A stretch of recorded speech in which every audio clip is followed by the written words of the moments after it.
Constituição de 88, ela trouxe a questão social como política pública, coisa que isso não era a realidade da sociedade brasileira.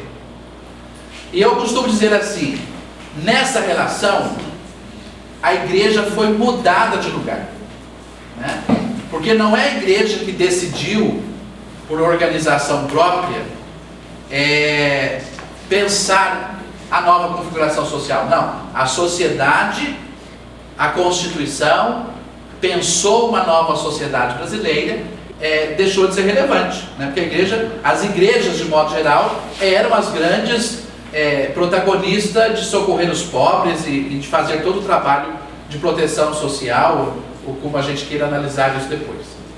Então, quando o Estado assume a questão de política pública, a igreja, então, mudou de lugar na compreensão da sociedade.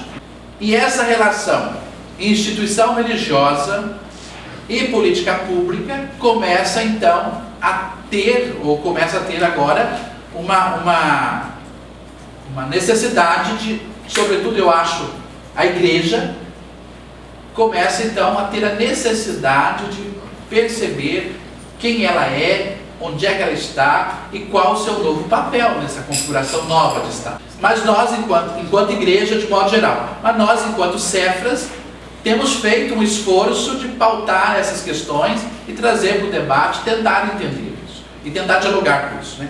O Cefras não nasce de uma Assembleia dos Frades e que falaram agora nós vamos organizar um trabalho social com tudo aquilo que, né, é possível fazer profissionalmente. Não. Foi a política pública que forçou o trabalho dos frades a se adequar a uma nova realidade, né? Mas em 2009 nós fizemos a proposta do plano de trabalho, né, do Cefras. E que antes o primeiro que foi construído em 2006.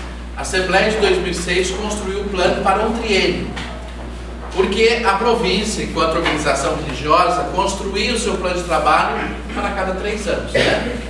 Só que no plano em 2009, então foi feita a proposta que o plano não fosse construído para 3 anos, mas para 6 anos, 2010, 2015.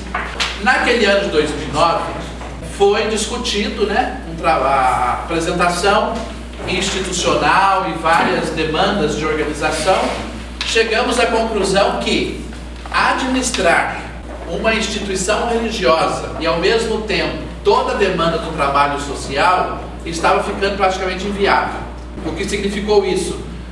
Todos eram trabalhadores, né, registrados pelo CNPJ, pela instituição Província Franciscana. Então a instituição religiosa que mantém a nossa vida de frade também mantinha os trabalhos sociais.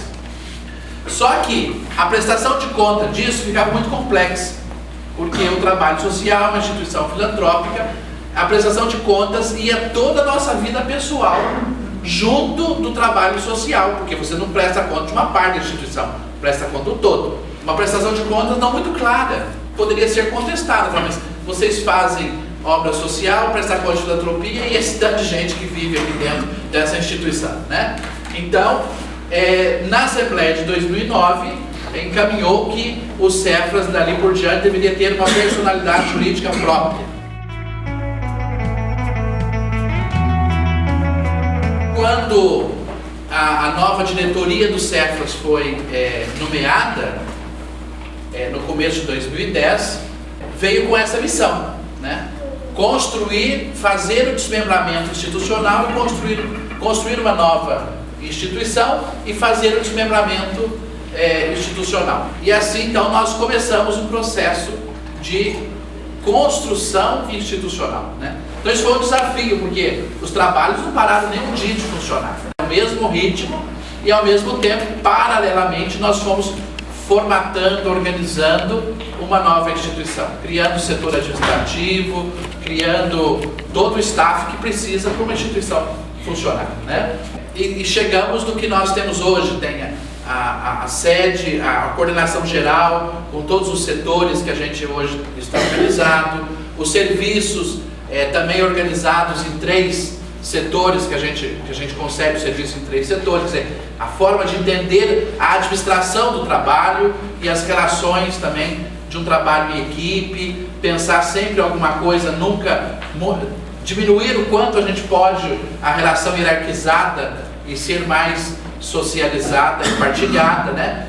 Então esse está sendo, nesses 6 anos, um desafio que formatar essa instituição e dar a ela uma identidade, poderíamos dizer assim, né?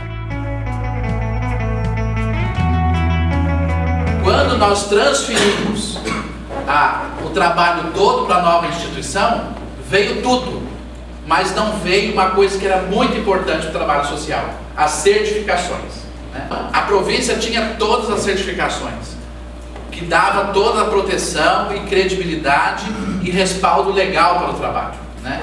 Mas quando vem um CNPJ novo, o Estado não reconhece não transfere certificação de um CNPJ para outro.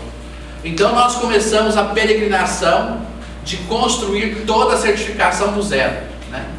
Desde o COMAS, que é a certificação do Conselho Municipal, até chegar no glorioso e desejado SEBAS, que nós chegamos esse ano, né? E hoje nós temos lá, para fazer manutenção, mais de 35 certificações, né?